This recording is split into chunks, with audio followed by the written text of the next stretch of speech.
everyone, it's Stephanie with Simarchy, and today we are building a tiny house that is made for the 100 baby challenge in The Sims 4. Now, I've done the 100 baby challenge before and it was not easy, but I do remember that having a smaller, more concise house, kind of already with everything in it, is really helpful. Even if it's one floor, that makes it a bit more helpful in my opinion, because it's easy to see everything and easier to control what's going on. Whereas if you have 2 stories or just like a ton of bedrooms, it gets really hard to kind of remember where everyone is and to keep an eye on the babies, which is of course the most important part of the 100 baby challenge. And ironically, this house ends up being, I think, 100 tiles, which is the largest you can make a tiny house. So we have 100 tiles for 100 babies. Now, if you don't know what the 100 baby challenge is, you obviously don't have 100 babies at once, which I did think the first time I heard about the challenge. I thought you had all 100 babies at one time, but it's basically just trying to get them as quickly as you can. I personally try to keep no more than like twins or triplets at a time. And then as they would age into toddlers, that's when I would go ahead and age up the rest of the kids. And I kind of kept it on a schedule like that. So I think technically you're supposed to max out all their skills before you age them up. But every time my sim got pregnant, then we would just age up everyone sequentially. So the babies would go to toddlers, toddlers would go to kids, kids would go to teens, teens would go to adults, and then we would move them out of the house. And I honestly didn't even get that many twins. I tried really hard. I think we had like 1 set of triplets ever and a couple set of twins. So for me, it was mostly 1 at a time. Oh, and also I should mention real quick, the reason I did this video was because I was asking for suggestions of what we should do for future homes, especially tiny homes, because that's kind of my focus right now, or big family homes. But, you know, I'm trying to do as many tiny homes as I can because I think they're just adorable, and we have way more items to do them now than we have in the past. And one of my viewers named Juju, shout out to Juju, suggested that I made a tiny home for the 100 baby challenge. So that's why I decided to go ahead and do this. And I didn't want to make it too difficult, so I did allow myself the full 100 tiles, which is per the Sims game standard. If you have the tiny living pack, that is the standard of a tiny house versus a mini home and a micro home, I think is how they categorize them, which are obviously smaller. But I don't know, I feel like any small house can be a tiny house in The Sims. I don't really think the tile limit is that important, especially because if you do certain types of roofing, you're going to need more tiles. And if you want a porch and a patio and things like that, you're going to need more tiles. So I had to be really careful with those, where normally I would give them like a big old porch. But in this case, obviously the focus was on the inside. And I ended up making the house blue and pink, which I know is very like cliche, very stereotypical, blue for boys, pink for babies. I obviously don't believe that. I think any color can be for anyone, no matter your gender. However, I just really like the colors pink and blue personally, or pink and teal, pink and mint. Like, those are my favorite color combos. And so I figured, why not make the cutest little house ever? And I did recently do a house for a single mom, and it ended up looking almost like a dollhouse. I thought it was so dang cute. It was for a single mom and a daughter. So if you haven't checked that out, make sure you go check out that speed build as well.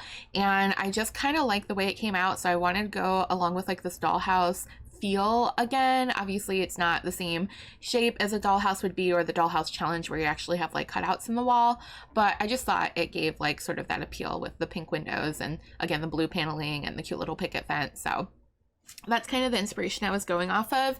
And I also wanted to keep the rooms, like the bedrooms, as big as possible, but still have space for everything else, like the living room and kitchen and a place to sit down and eat. So it is really cramped. Like, I'm not gonna lie, the inside of the house is pretty cramped, but depending on your preference, that could either help you or hurt you. So if you really hate the cramped gameplay, it's gonna be a lot more difficult. And if you enjoy, like I was talking about earlier, having everything just close by, easy to see, you don't have to page up and down all the time in live mode, then I think this actually should make it easier. Now, I have no intentions of doing the 100 baby challenge again. Actually, last time I did it, I had to be fully bribed because I swore I would never ever do it in a million years. I'm pretty much just a builder. I mean, I guess I can't say that entirely anymore because I've done quite a few Let's Plays at this point, but building is my passion. It's my number one thing. It's the thing I'm most knowledgeable with as well. I really am not that great at gameplay. So I was like, I'm never doing the 100 baby challenge. And if you guys don't know, I'm actually a live streamer over on Twitch. So I stream every single day, Monday through Friday. We mostly play The Sims.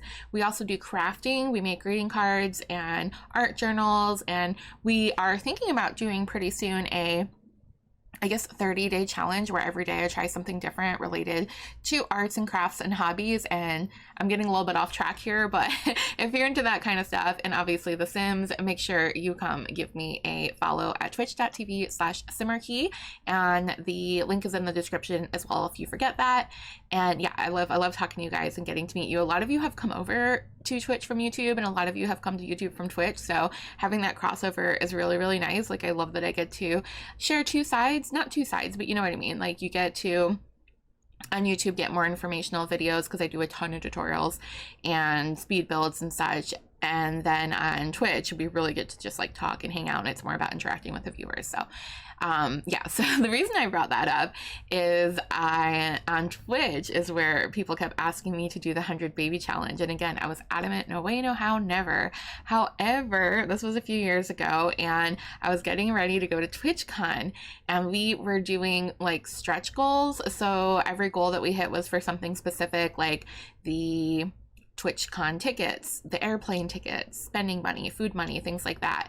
And I believe at the time the final goal we had was for a hotel room, and it was like a couple $100, and I didn't think that would ever happen in one day in a million years. And so when chat asked about the 100 baby challenge, I literally jokingly said, if we raise all the money for a hotel today before the end of stream, and it was like almost the end of stream, then I will do the 100 baby challenge. Now in my mind, I thought there was no way in hell that this would ever go through. Like, how would they raise that much money so quickly? Like, normally it would take, you know, days or weeks to hit a goal like that. Let me tell you, chat said challenge accepted, and they rallied together. And they smashed that goal, and then I couldn't back out because I said it, and they had me on video saying it. They clipped me saying it. I couldn't back out. I was stuck.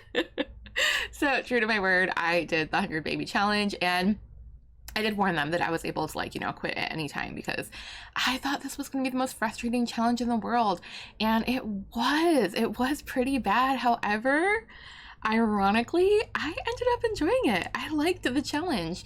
At first, I did try to quit. I'm not gonna lie. The first couple days especially, because once again, I'm not really into game playing, and there was a lot of simulation glitches. I know there still are, but I don't know which ones have been fixed or not, but there was some awful ones. Like, my sim would never do what I would tell her. She could not bathe the toddlers at all. I had to like click the instruction 8 million times. An entire day would go by, and then the other babies would be like almost taken away for not feeding them on time, and it was just so frustrating. Everyone was like dirty, the house was a mess, and also I was having a hard time with the toddlers eating. There was like an eating glitch, so you had to give them a plate of food and watch them eat and tell them to finish eating it, because they would eat part of it and not finish. If you walked away for even a second, they wouldn't finish their food. So yeah, it was very frustrating. There was so many other glitches on top of that, but those were like the two main ones that were driving me insane. But we worked through them, and we did allow a little bit of cheating. Like, if I was unable to bathe the toddlers at all, I was allowed to cheat their hygiene, of course. Otherwise, we couldn't really progress. Like, there wasn't much else we could do, and we got through it. But I did cry. I really cried. I cried the first few days. I was like, I can't do this. This is awful, but I'm not going to give up this easily. And we kept going, and once we figured out some workarounds, what worked for me and what chat was okay with me, you know, using to skirt some of the rules. Like I said, we instead of making everyone learn all the skills before we age them up, which we still tried, but we weren't like, oh, they 100% have to have all their skills. I basically just wanted them like potty trained and things like that. Then when she was pregnant, we would age up the babies to toddlers and so on and so forth. So that's kind of the rule that we made. And then I figured, since we weren't really focused on the kids' skills 100%, I was going to kind of make sure that the mom brushed up her skills as much as possible. So we were sort of simultaneously doing a super sim challenge where we're trying to get her to complete every aspiration and max out every skill, but that also proved to be extremely difficult, so we didn't end up finishing that. But we got through a bit. We maxed out quite a bit of the mom skills, and I also had aging off for her or we cheated her age. I don't remember what we did, but I didn't go through like different matriarchs. Like, we just, or not different matriarchs, you know what I mean? Like, I didn't go through different generations of carrying on the 100 baby tradition. I just had one sim, which was my sim self, and she had all 100 of the babies. And so back to this house, we're doing a bit of furnishing now. I wanted to keep it like really light and airy. I wanted to keep it fun colors, definitely make it look like it's suited for kids. And if you can tell, because I went by really quickly, I did make a really cute bathroom with the kitty wallpaper from Snowy Escape, but I did not have room to put a potty in there, which was my original plan. But once I was playing around with the floor tiles, trying to keep it under 100 and still trying to get a porch, I ended up swapping the rooms that I was going to make a bedroom, or I swapped a room that was supposed to be a bathroom to make it a bedroom instead. And so I almost forgot about the potty, and I know it would have been great to have more than one, but you'll see towards the end, I ended up squeezing it into the kids' room because I really had nowhere else to put it. So that might be like the only thing I'm not super happy about this house, but everything else, like I really think it came out cute. I definitely wanted there to be some work areas so the kids can do their homework. So I put a few of those in the living room, and I put the parenthood board so that they can keep track of chores and things like that. I made sure there was plenty of seating for everyone to sit down, be able to watch TV. And that tiny living combo is a lifesaver because it has a TV, a bookshelf, and a radio all in one, which is super, super helpful with a tiny home. And yeah, there's lots of seating. That little stool is a seat. The little bunny, is that a bunny or a hamster? I can't remember. That's a seat. So the pillow's on the floor, and then there's one by the front entrance. So you could fit 1, 2, 3, 4, 6 technically, plus the 2 chairs at the desk. So technically 8 people can sit in the living room at the same time, which I guess 8 Sims is the max unless you use cheap. And it also makes sure that you can sleep 8 Sims in here. So again, we had to get super creative. This one bedroom is going to fit 2 kids or 2 teens, or a kid and a teen, and 2 toddlers. So 4 kids, 1 room, and bunk beds obviously are the way that we were able to do that. If it wasn't for bunk beds, this would have been even more difficult. So yeah, I'm really happy we have bunk beds now. I honestly haven't utilized them like too much in my own personal builds. I try to remember to use them because I've always wanted them, but when it comes to something tiny like this with multiple kids, obviously it made perfect sense to use them. And so I still wanted 2 toddler beds here, so we kind of separated them. I tried to give them their own little space, make sure everyone has something, some sort of wall decal to kind of go along with their personality perhaps. And I definitely wanted to give them a pet hamster because I heard if the kids play with the hamsters, it helps with their homework. I'm not sure, or if they like study the rodent. I have not tested that myself. Again, they don't gameplay too often, but if that's true, I thought that was super cool. So you do have the hamster there, and we put some void critter decorations, and the toy box I end up moving into the living room because that's where I'm gonna put the potty once I realize that, hey, there's no room for a potty. I'm like looking all around the house going, what can I do? And so here it goes. Again, not the best configuration, but it's what we can do.